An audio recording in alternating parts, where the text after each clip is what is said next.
In her eyes tonight, there's a glow tonight. They're so bright, they could light Fontainebleau tonight. She's so gracious, so vivacious. She's not sick of me. Blessed little house, click to the core, acting out her fuss with a frolicking ball. She's such fun tonight, she's a treat tonight. You can spread her out, bread, she's so sweet. When everyone you have ever loved is finally gone, when everything you have ever wanted is finally done with, when all of your nightmares are for a time obscured as by a shining brainless beacon, or a blinding eclipse of the many terrible shapes of this world, when you are calm and joyful and finally entirely alone, then in a great new darkness, you will finally execute your special plan.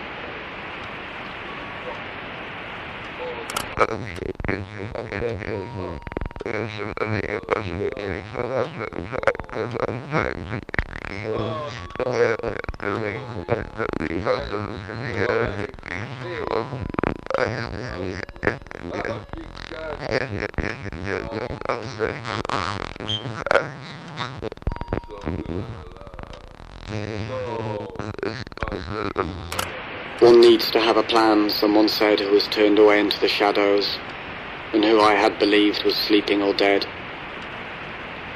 Imagine, he said, all the flesh that is eaten, the teeth tearing into it, the tongue tasting its savour, and the hunger for that taste.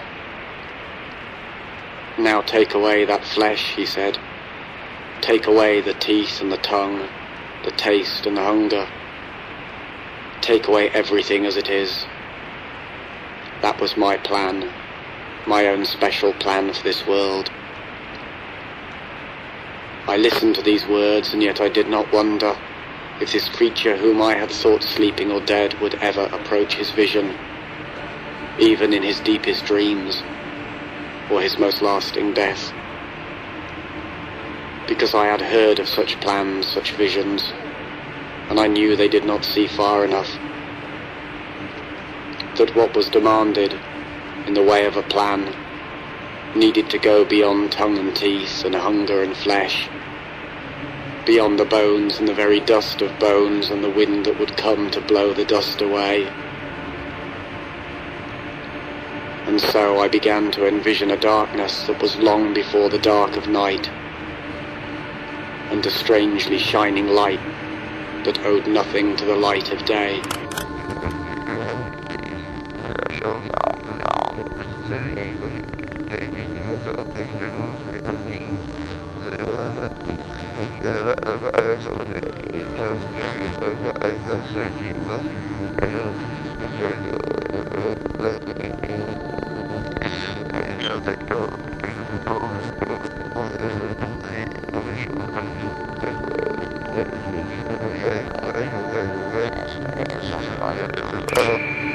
That day may seem like other days.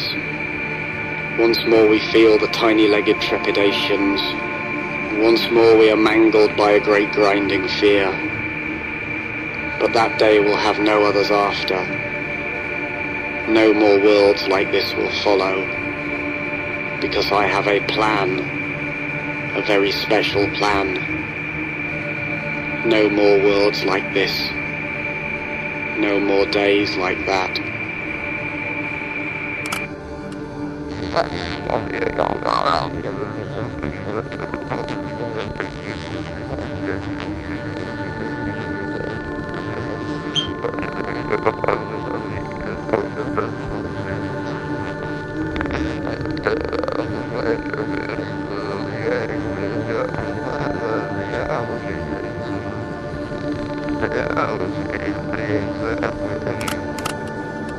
There are but 4 ways to die, a sardonic spirit might have said to me.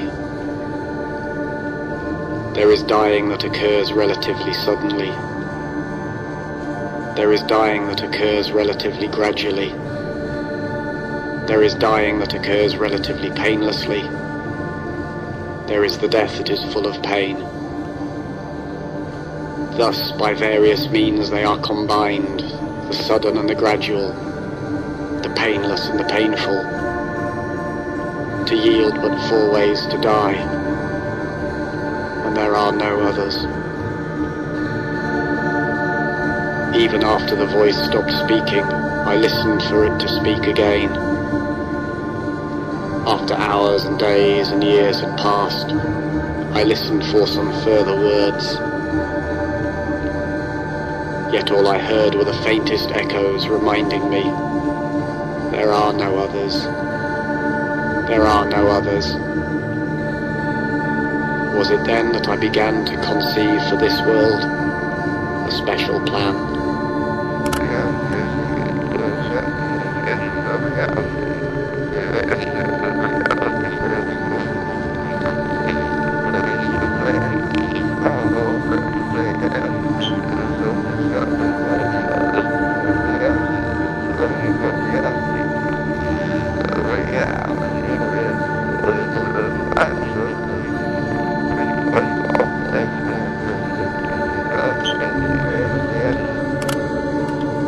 There are no means for escaping this world. It penetrates even into your sleep, and is its substance. You are caught in your own dreaming, where there is no space, and are held forever where there is no time. You can do nothing you are not told to do. There is no hope for escape from this dream that was never yours. The very words you speak are only its very words, and you talk like a traitor under its incessant torture.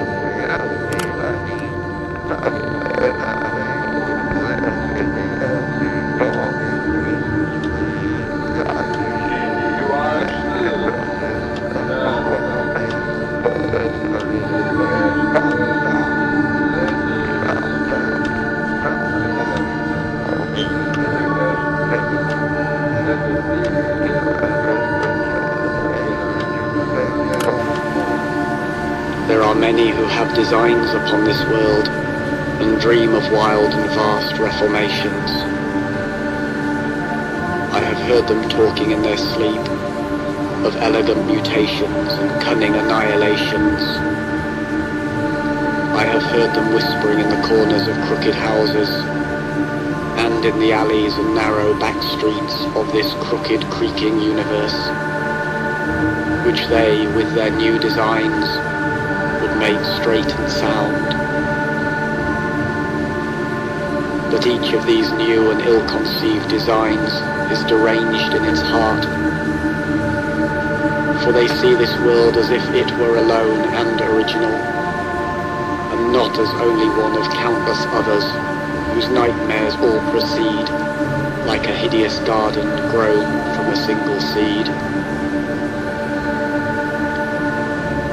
I have heard these dreamers talking in their sleep, and I stand waiting for them, as at the top of a darkened flight of stairs. They know nothing of me, and none of the secrets of my special plan, while I know every crooked, creaking step of theirs.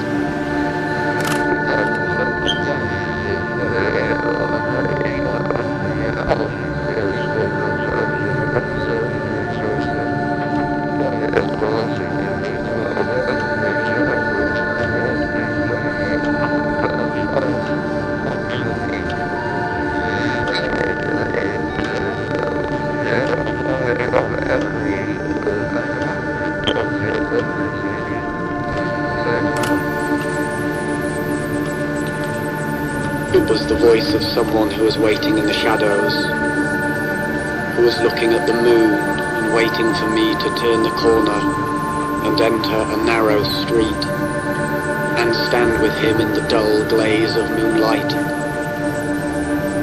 Then he said to me, he whispered, that my plan was misconceived, that my special plan for this world was a terrible mistake, because, he said, there is nothing to do, and there is nowhere to go, there is nothing to be, and there is no